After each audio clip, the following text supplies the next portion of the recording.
Fazia tempo que ninguém me dava nada no meu aniversário. Nem abraço, nem mensagem, muito menos um presente com laço. Aos 68 anos, você aprende a lidar com o silêncio como quem lida com uma chaleira, escutando o apito, mas fingindo que não é com você. A surpresa veio quando meu genro, o André, apareceu na porta com um sorriso cortês e uma garrafa de vinho embrulhada num papel grosso, daqueles que mais escondem do que entregam. Daqueles bons, seu Paulo, ele disse ajeitando a gola da camisa. Aproveita hoje, tá? Não entrou, não esperou café, nem olhou nos meus olhos direito. Entregou, deu 2 tapinhas no ombro e foi embora.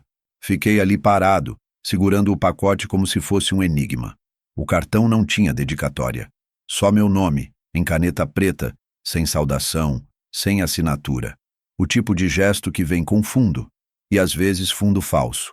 Coloquei a garrafa sobre a mesa da cozinha e fiquei observando por alguns minutos. Havia algo errado naquilo. O lacre estava puxado para o lado como se tivesse sido removido e recolocado. O rótulo dizia ser um tinto chileno de safra rara, mas a coloração da rolha não condizia. E aquele cheiro de vinho que saía pelo gargalo tinha algo metálico, algo errado.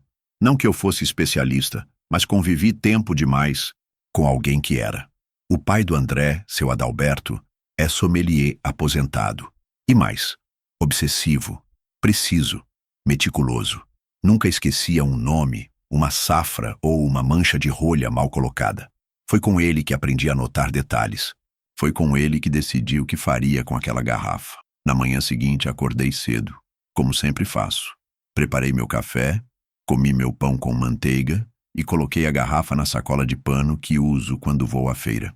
Peguei o ônibus para o bairro onde mora seu Adalberto, um sobrado discreto, mas elegante, com aquelas janelas que parecem sempre limpas demais para uma cidade suja como a nossa.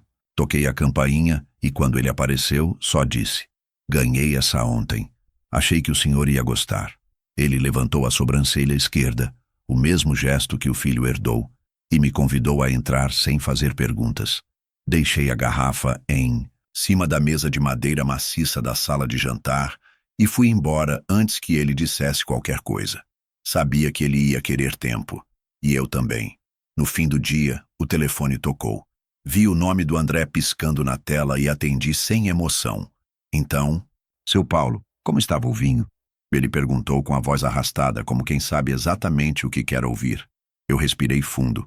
Deixei um pequeno silêncio vazar entre nós, e então disse firme: "Ah, eu dei para o seu pai. Ele adorou." A pausa que se seguiu foi tensa, audível. Por 3 segundos ele não disse nada. Depois vieram 3 palavras ditas entre dentes. "Você fez o quê?" Desliguei antes de responder. Não havia mais nada que precisasse ser dito, e muito ainda viria a ser descoberto. Mas naquele momento, entre o tom de voz dele e o silêncio anterior, eu soube. Aquela garrafa não era um presente. Era um teste.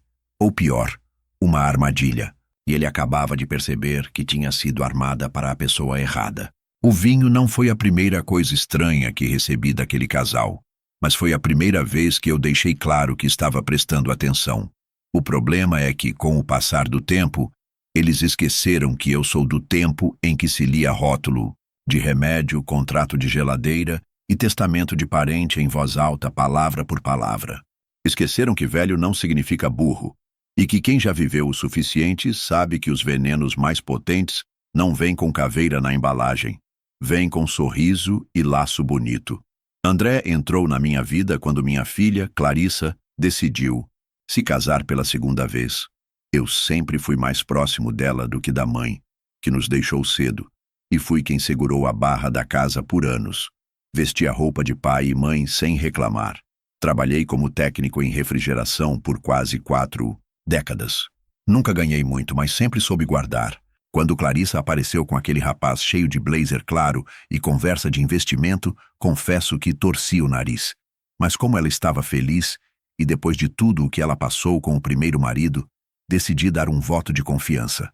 No início, ele era só sorrisos. Falava baixo, servia o vinho com a mão certa, elogiava minha filha como quem elogia uma herança. Um dia, no churrasco de domingo, me perguntou se eu já pensava no futuro da casa. Fingi que não entendi. Outra vez comentou que o INSS estava perigoso e que ele tinha uma ideia boa para proteger meu dinheiro. Eu ri e fui buscar mais carvão. Já conheci esse tipo antes. Eles não te roubam com uma faca. Te roubam com planilhas, consultoria e boa educação. Com o tempo, vieram as pequenas emergências. Um valor emprestado para uma entrada de carro. Depois, uma ajuda para quitar o parto da primeira filha. Depois, outro pouco porque um cliente não pagou a tempo. Clarissa nunca pedia. Sempre era ele. E eu nunca disse não. Não por ele, mas por ela, pelos netos. Pelo medo de ver minha filha se afundar de novo. Achei que ajudando eu estava protegendo. Mal sabia eu que estava apenas financiando o descaso. E não é só de dinheiro que estou falando. Falo do respeito que evapora. Começa quando deixam de me chamar para os almoços de domingo porque é longe para o Senhor. Depois, quando Clarissa para de atender no primeiro toque. Quando os netos passam a dizer: "A gente vai lá qualquer dia, vô." E esse dia nunca chega. As datas importantes vão se diluindo. Meu aniversário vira só uma notificação em grupo de WhatsApp. O Dia dos Pais, um emoji de joinha. Mas o estranho é que mesmo me afastando, o interesse pelo que eu tinha continuava. No início do ano, descobri que o terreno do sítio que era da minha irmã falecida e que ficou para mim, havia sido avaliado em quase R$500 mil após a duplicação da estrada. Não contei a ninguém, nem Clarissa, nem André. Mas não demorou 3 semanas e ele começou a me perguntar: "E aquele terreninho? Já pensou em vender?" Coincidência demais. Eu desconversei.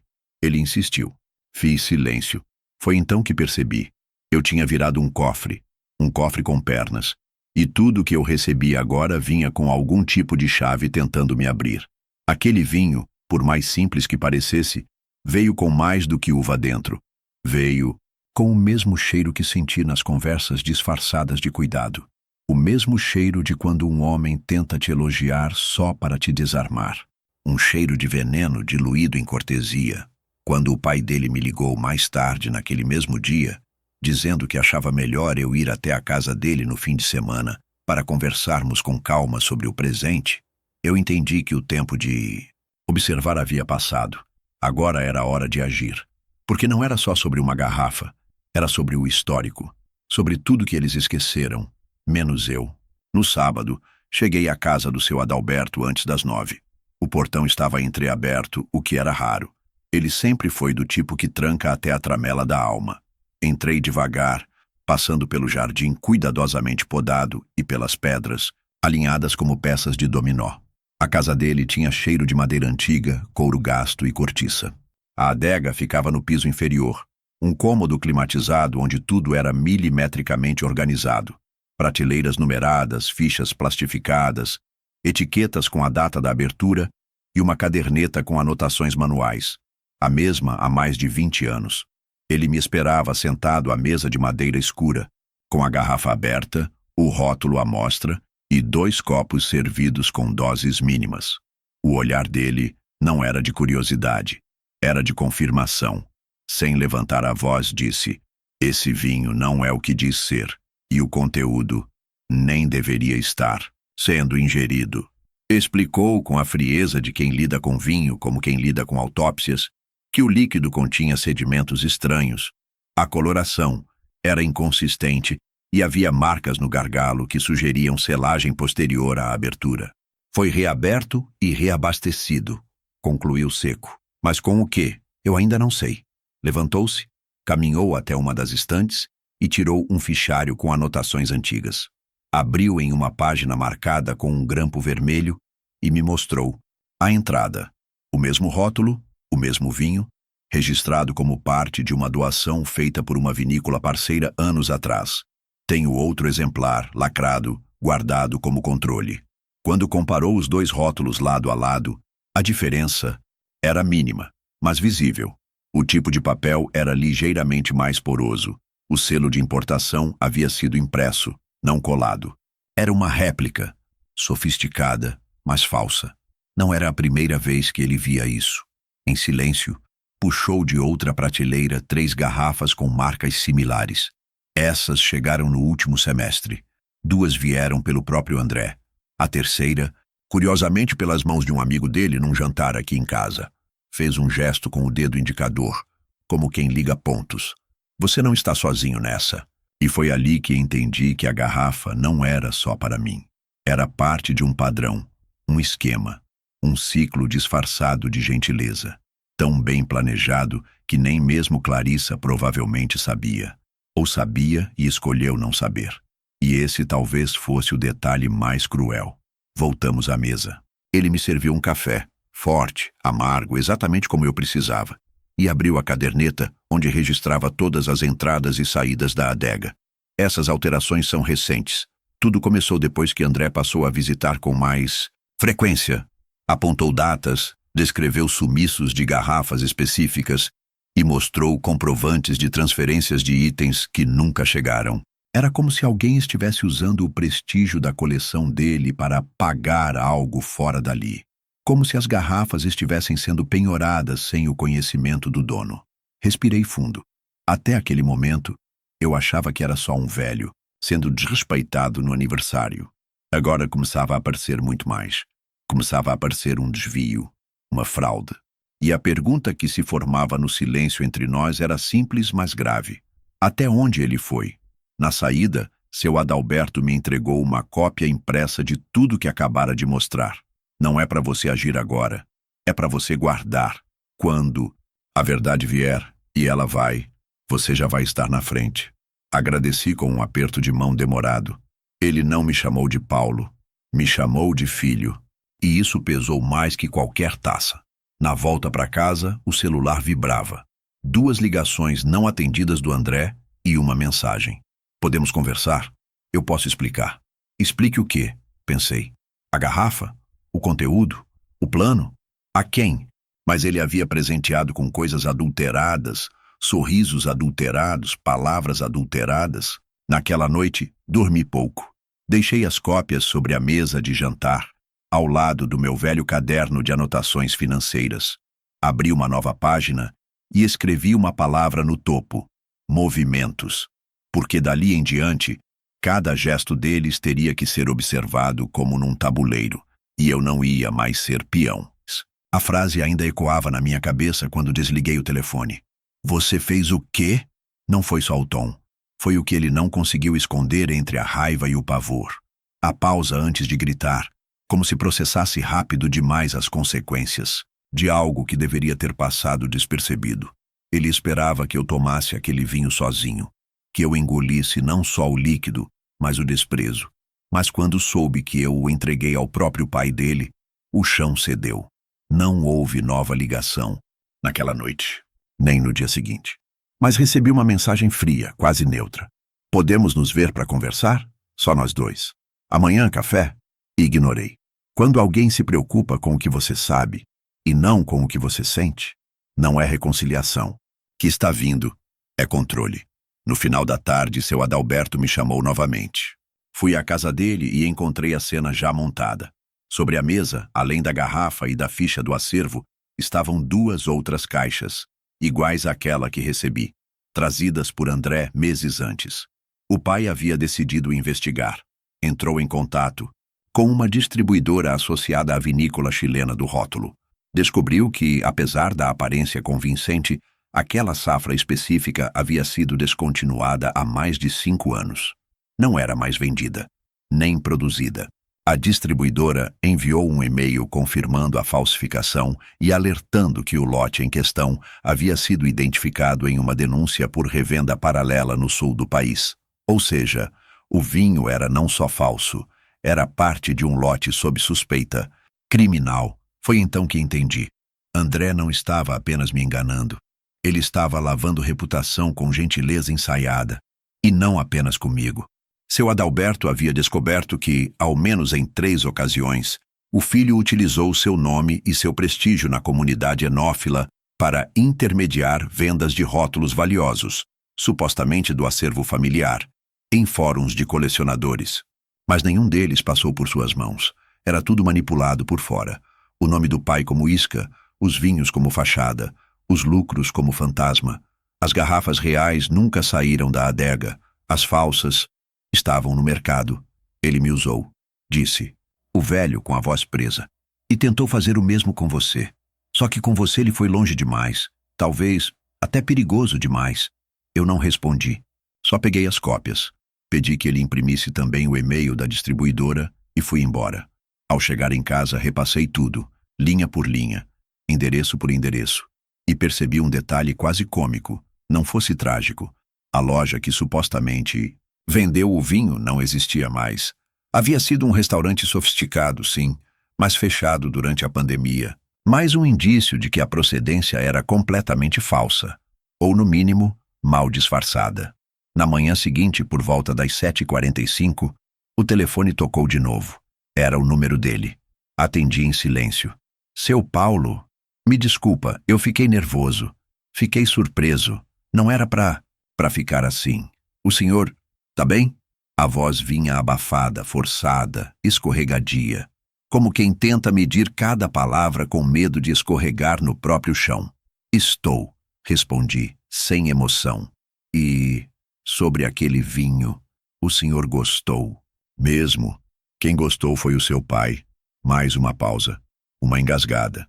E aí veio, seco, direto, no fio da navalha. O senhor não devia ter feito isso. Pronto. A máscara cedeu. Não devia? Perguntei. Quero dizer, era um presente. Particular. Entre nós. E ele é muito metódico, o senhor sabe. Ele pode ter entendido mal. Não. Ele entendeu exatamente como deveria. Dessa vez fui eu quem desligou. O tempo que ele levou para tentar reverter a situação só confirmou que o plano havia saído do controle. E pior, ele não sabia o quanto eu já sabia. E esse era o verdadeiro terror para alguém como ele. Não a culpa, mas a ignorância sobre o tamanho do estrago. Naquela noite, eu sentei na varanda com meu caderno aberto. Comecei a desenhar conexões. Escrevi datas, nomes, objetos, situações. Fiz o que qualquer técnico de refrigeração aprende a fazer quando há um vazamento. Seguir o ponto de pressão até descobrir a origem.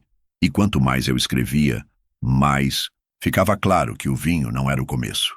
Era só a primeira rolha que se soltava. E o cheiro que saía dela não era de uva, era de mentira. Na segunda-feira pela manhã, antes mesmo do sol vencer a névoa sobre os telhados, recebi uma mensagem curta do seu Adalberto. Passe aqui às 10, tem mais coisa. Era tudo o que ele precisava dizer. Sabíamos que aquele jogo havia deixado de ser discreto. O que nos restava agora era reunir as peças com calma, frieza e método. E foi isso que fizemos. A nova informação vinha de onde ele menos esperava, do próprio contador. Um senhor que cuidava há décadas das notas, do inventário da adega e do truste familiar. Ele havia estranhado uma série de movimentações, feitas recentemente, sob justificativa de realocação de ativos raros para fins de liquidez em caso de sinistro. Um termo técnico bonito para maquiar a verdade. Venda informal de itens valiosos para cobrir buracos. E mais, tais movimentações não estavam devidamente autorizadas. Os registros haviam sido assinados, supostamente, pelo próprio seu Adalberto, mas ao analisar os documentos, notamos que a assinatura era uma digitalização antiga, usada sem consentimento. Em termos diretos, falsificação documental.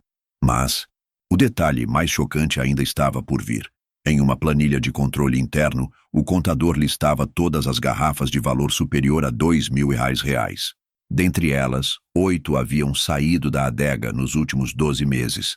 Só que, segundo o pai, nenhuma delas jamais foi removida legalmente. Ao confrontar a planilha com os registros manuais da caderneta, havia um padrão. 3 dessas garrafas constavam como emprestadas para eventos com nomes estranhos: Jantar de Degustação São Vicente, Análise Sensorial Vila Alta, Confraria do Cabernet Clube Rubi, grupos que, após uma busca rápida, ou não existiam, ou não tinham qualquer vínculo oficial com o pai de André. Falsas confrarias. Códigos para saídas sem retorno. Ainda mais inquietante. Em 2 desses casos, havia registros de postagem via transportadora em nome de terceiros, todos ligados, de alguma forma, a empreendimentos que André dizia representar. Um deles era uma empresa de curadoria de experiências premium, Outro, um CNPJ em nome de uma prima distante da Clarissa, hoje ligada ao setor de eventos corporativos. Tudo nebuloso, tudo interligado. Eu olhava aquilo com uma mistura de nojo e tristeza. Era como ver uma casa bonita sendo carcomida por dentro, devagar, em silêncio. E enquanto eu observava os dados, percebi que havia um nome listado ali que me chamou a atenção. O meu. Em uma anotação de 6 meses atrás, uma garrafa de tinto espanhol havia sido presenteada ao Sr. Paulo, sogro do colaborador André. E então tudo fez sentido. O esquema era ainda mais velho do que eu pensava. A garrafa do meu aniversário não fora a primeira. Era só a primeira que ele precisava que eu consumisse. As anteriores provavelmente serviram a um outro propósito. Talvez como justificativa de doação, como meio de justificar o sumiço. Voltei para casa com uma cópia da planilha, outra da assinatura escaneada usada ilegalmente e um e-mail pronto para ser enviado ao meu advogado. Ainda não era hora de abrir processo, mas era hora de preparar tudo, porque a parte mais podre da história ainda estava intacta. A família. Pensei na Clarissa, minha filha, tantas vezes em silêncio, tantas vezes em cima do muro. Será que ela sabia? Será que ela preferia não saber?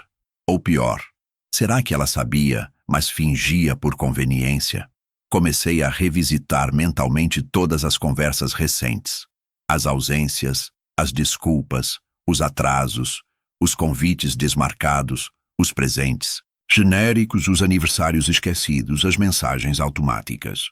Não era só indiferença, era algo ativo, um projeto de afastamento.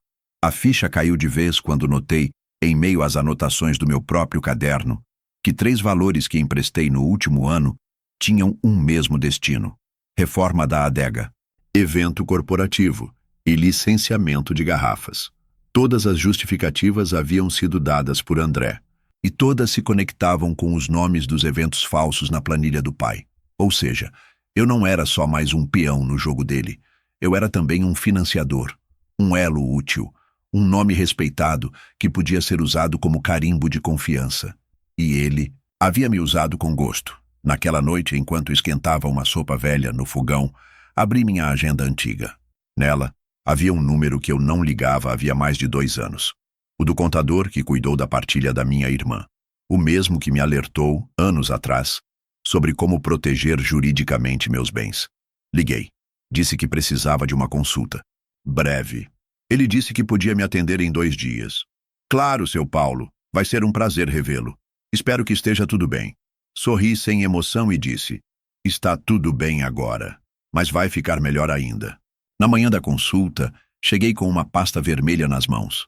Nela, cada folha numerada, cada cópia carimbada, cada nome grifado com marca-texto.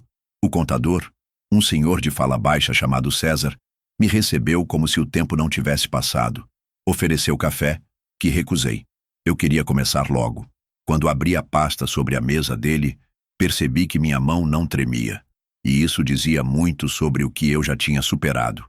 Expliquei tudo em ordem. A garrafa, o comportamento do genro, a planilha da adega, os eventos inexistentes, os empréstimos que não voltaram, as assinaturas digitais usadas sem consentimento, os vínculos cruzados com empresas e parentes. Ele escutou sem interromper. Tomava notas à caneta de maneira elegante, quase cerimonial. Quando terminei, ele olhou para mim e disse: o senhor não quer apenas se proteger, não é? E eu apenas balancei a cabeça. Não, eu queria mais. Queria desarmar todas as pontes, pelas quais ele pudesse tentar voltar. Não por raiva, mas por justiça. Vamos começar pelas camadas básicas, disse César. Primeiro, blindagem patrimonial.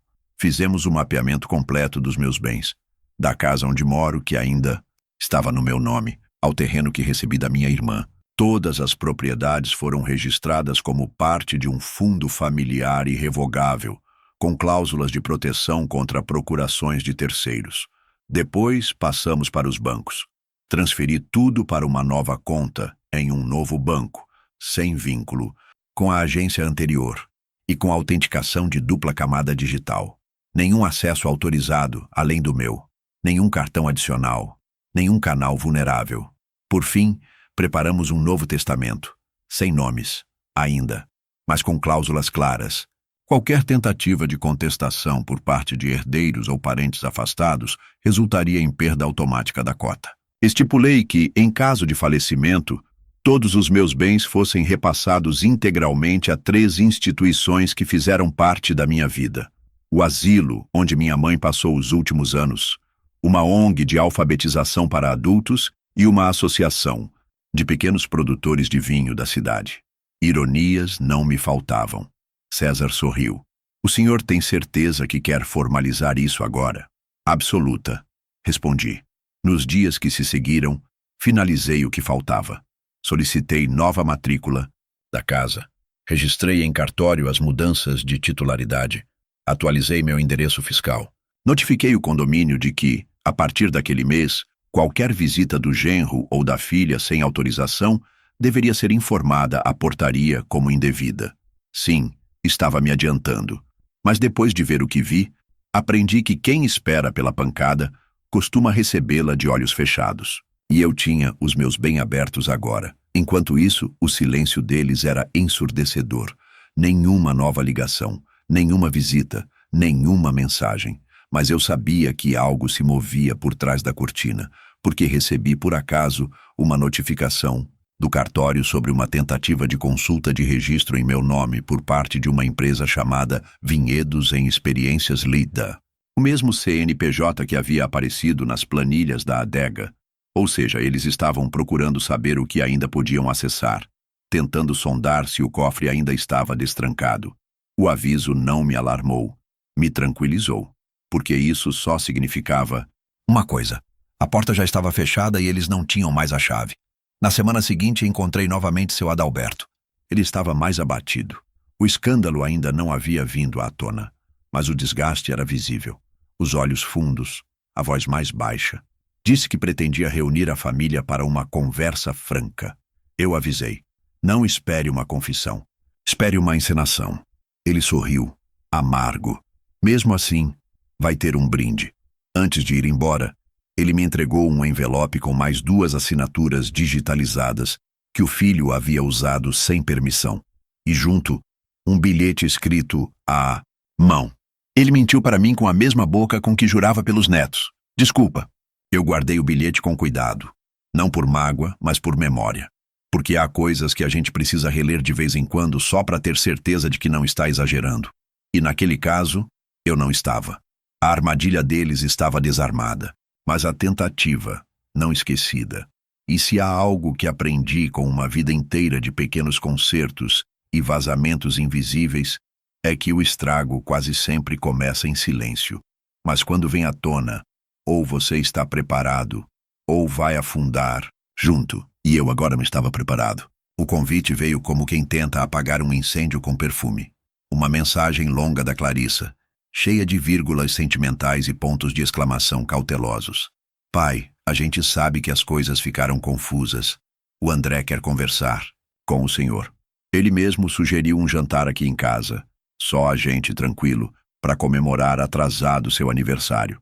Li a mensagem 3 vezes. Não pelo conteúdo, mas pelo intervalo entre as palavras. Aquilo não era um pedido. Era uma tentativa de encenação.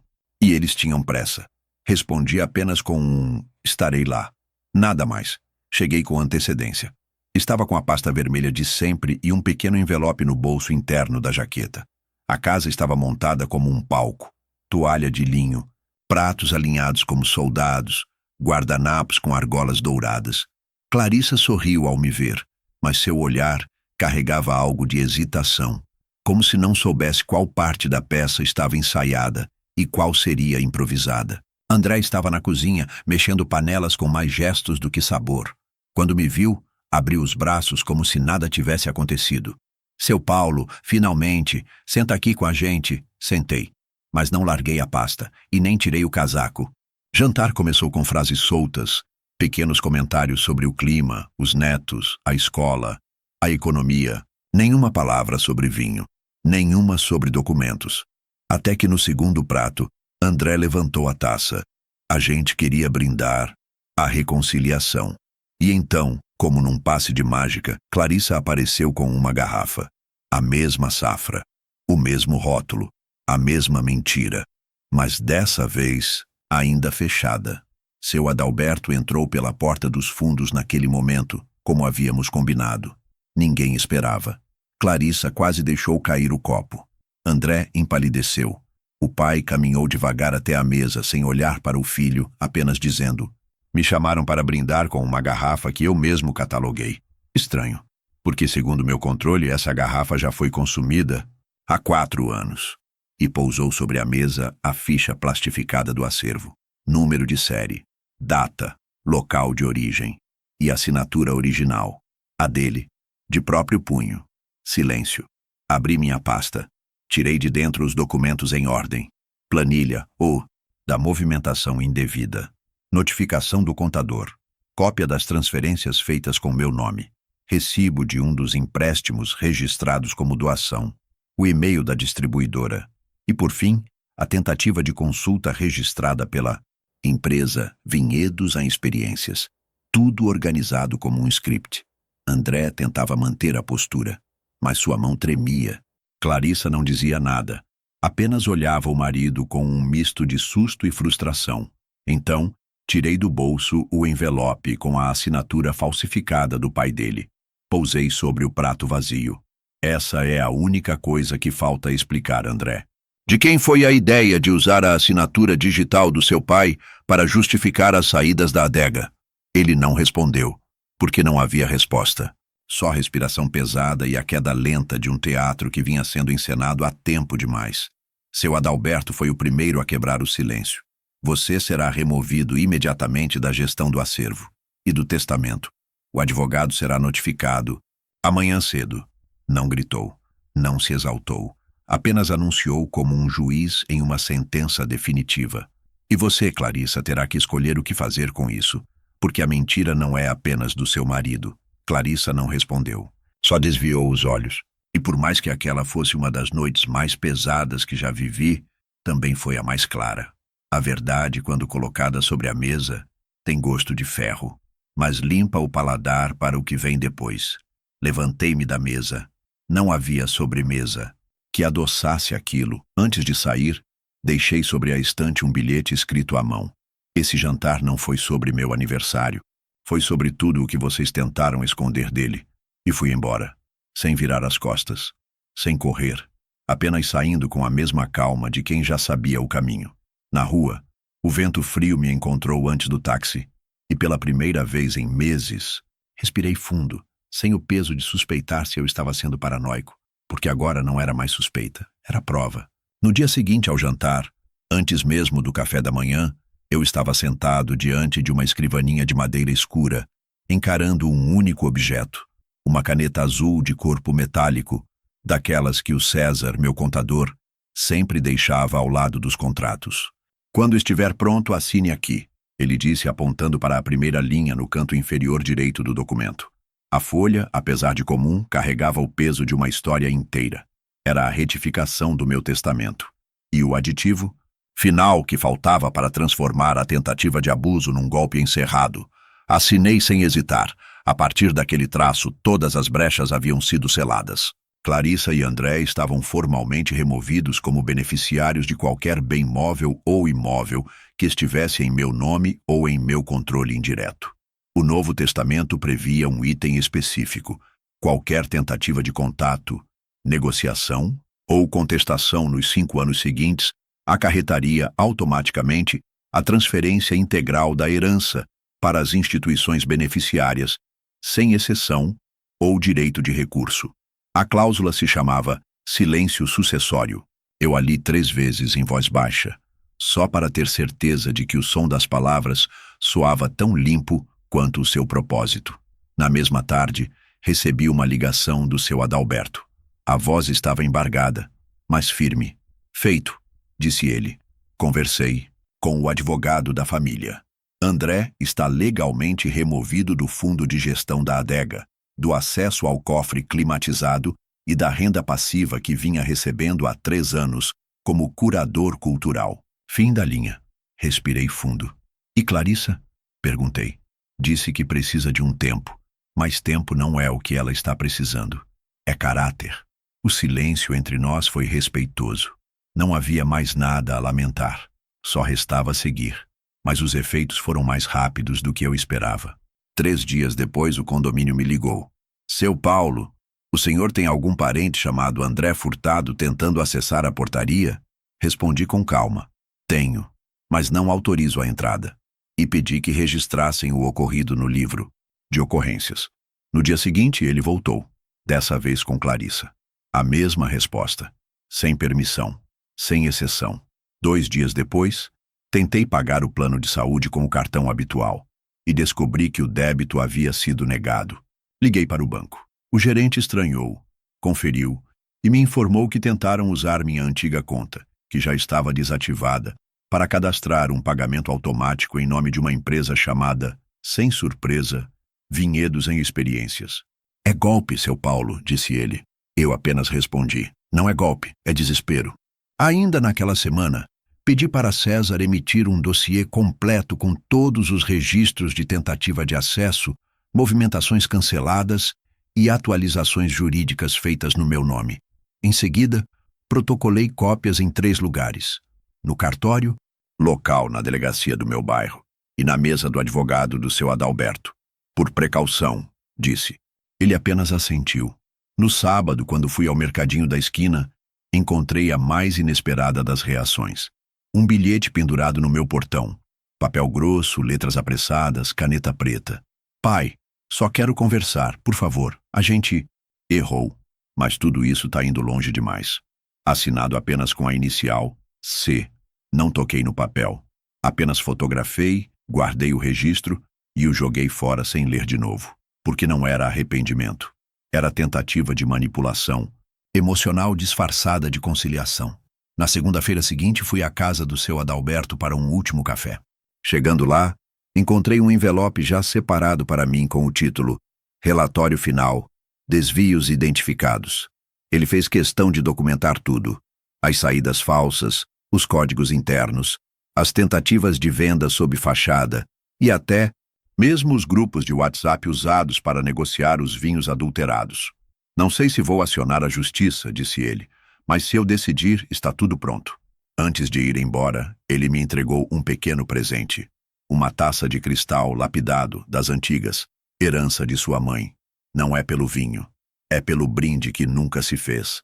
Que o Senhor tenha paz de verdade e nunca mais precise brindar com veneno. Naquela noite, abri uma garrafa que comprei por mim mesmo. Um vinho simples, honesto. Coloquei a taça sobre a mesa, servi, levantei o copo e fiz um brinde silencioso.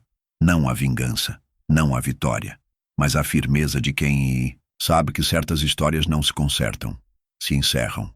E com a caneta certa, num dia comum, podem mudar não só um cômodo, mas uma vida inteira. Eles começaram com silêncio. Depois vieram as mensagens. E agora, os números desconhecidos.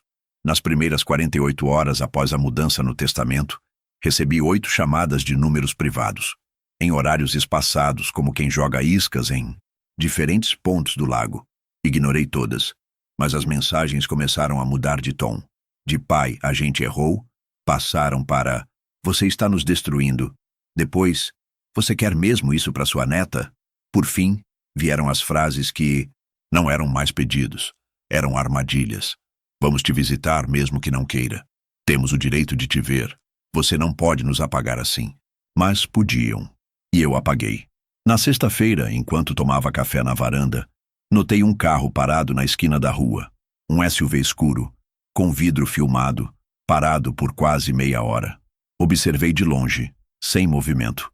Anotei a placa. Liguei para o condomínio pedindo acesso às câmeras da quadra. À tarde, levei o vídeo até César e depois até a delegacia. Eles não desistem, disse o escrivão, mas ainda não cruzaram a linha. Respondi com calma. Eles só não perceberam que já caíram fora do tabuleiro. No sábado, quando saí para ir ao mercado, encontrei um envelope enfiado pela grade do portão. Um papel dobrado em 3, com caligrafia feita às pressas. Queremos conversar. Só conversar. Estaremos no Café Aurora amanhã às 15 horas. Vá sozinho, por favor. O nome de Clarissa assinado abaixo. Não fui. Mas fui até o café, sim, 40 minutos antes, com uma pasta de documentos, um pequeno gravador no bolso e uma lente de aumento nos olhos. Cheguei, pedi uma água com gás e sentei no canto oposto do salão. Observei. Às 15h em ponto, eles entraram. Clarissa à frente, o rosto abatido, maquiagem quase ausente. André logo atrás, camisa clara, os olhos escondidos por óculos escuros. Não me viram. Sentaram-se à mesa do centro como quem prepara um ato público. Ela retirou da bolsa o celular, posicionando-o sutilmente entre os guardanapos. Ele tirou uma pasta fina da mochila. Não houve abraço, nem aperto de mão entre eles. Era uma dupla, não um casal. Um teatro sem plateia. Esperei exatos 8 minutos. Observei as tentativas de controlar a luz, os ângulos. Em certo momento, Clarissa passou pó compacto no rosto, como quem prepara uma cena. Quando o garçom chegou, pediu 2 cafés e um bolo. Normalidade simulada. E então vi, dentro da pasta que André abriu, estava uma folha com timbre. Falsa, imitando o modelo de autorização jurídica que usamos com César. Ele havia montado um documento de reversão de cláusula por vontade de convivência familiar. Em termos simples, era uma procuração disfarçada, tentando-se passar por um gesto simbólico de reconciliação. Não entrei no café. Apenas fotografei a cena. Registrei a presença, o horário e fui direto à delegacia. Na segunda-feira, solicitei o registro de tentativa de manipulação e anexei as fotos, o bilhete do portão, o vídeo da vigilância e a cópia do falso, documento que consegui obter. Tudo dentro da mesma pasta que me acompanhava desde o início. Protocolado, assinado e arquivado. No dia seguinte, por precaução, fui ao cartório registrar um pedido de restrição de aproximação indireta, um instrumento jurídico raro, mas possível, que impede contato através de terceiros, redes sociais ou convites disfarçados de celebração. Quem quiser me ver, terá que ser por vias formais, sem microfones, sem câmeras, sem armadilhas em cafés. Mas a tentativa final ainda estava por vir. Na quarta-feira à noite, enquanto assistia ao noticiário, ouvi passos no corredor do prédio. Meu apartamento é no térreo, mas a varanda fica de frente para o corredor de acesso aos fundos. Levantei devagar, me aproximei da cortina e vi, em silêncio, Clarissa colocando um pequeno embrulho sobre a mesa da varanda. Não tocou a porta. Não disse meu nome. Apenas deixou o pacote ali e foi embora sem pressa. Esperei mais de 1 hora para abrir. Dentro, uma caixa preta com uma garrafa. Não vinho. Conhaque francês. Raro. E um bilhete com 4 palavras. É só para brindar. A ironia cruel. A lembrança intencional. Não assinado. Desci com a caixa. Fui até a lixeira comunitária. Quebrei o lacre da garrafa. Derramei o líquido ali mesmo, na terra úmida ao lado do container, e joguei o vidro inteiro sem remorso. Depois, escrevi minha própria frase num papel amassado e coloquei no fundo da caixa antes de deixá-la vazia na portaria. A frase era simples. Aqui não se brinda com veneno. Nunca mais.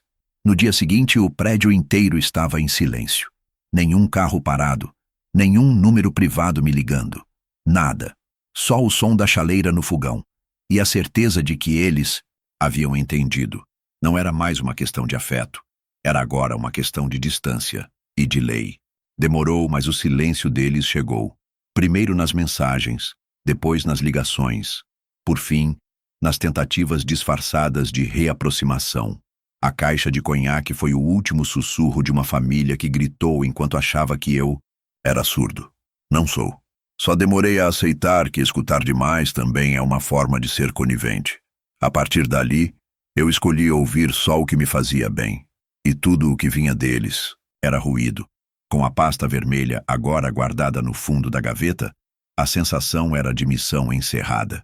A vida que restava em mim, e era muita, diga-se, não precisava mais estar à sombra de herdeiros ingratos, sorrisos falsos, brindes envenenados. Nos meses seguintes, reorganizei tudo. Vendi o terreno que havia herdado, mudei de endereço sem aviso, comprei um apartamento menor, com varanda ampla e vista para o campo de girassóis de um sítio vizinho. Quando o corretor perguntou se era para morar com a família, apenas respondi: não, é para morar comigo mesmo. No novo bairro, ninguém me conhecia. E isso pela primeira vez me deu paz. Não precisei mais justificar minhas ausências. nem me preocupar com visitas inesperadas. Os vizinhos sabiam meu nome porque leram na caixa de correio, mas ninguém sabia do que eu vinha fugindo. E nem precisava. Eu também não queria contar. Não queria repetir a história como lamento. Queria enterrá-la como encerramento.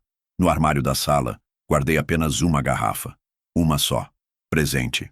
De seu Adalberto, semanas antes de mudar. Vinho português. Safra honesta. Rótulo sem luxo. Ele escreveu no bilhete: "Essa é de verdade. Beba quando sentir que voltou a confiar." Demorei para abrir. Mas abri. Foi numa tarde de primavera. A varanda batia sol, e o rádio tocava uma música que lembrava os tempos em que Clarissa ainda me chamava de pai, com voz limpa. Sentei, abri a garrafa e servi uma taça. Bebi devagar. Nenhum brinde. Nenhuma frase feita. Apenas o som da solidão sendo lavada pelo sabor da escolha. Pela primeira vez, um gole não trazia memórias amargas, trazia presença. A minha. Nos meses seguintes, preenchi meus dias com tarefas que só pertenciam a mim. Aprendi a cozinhar pratos que nunca tive tempo de fazer.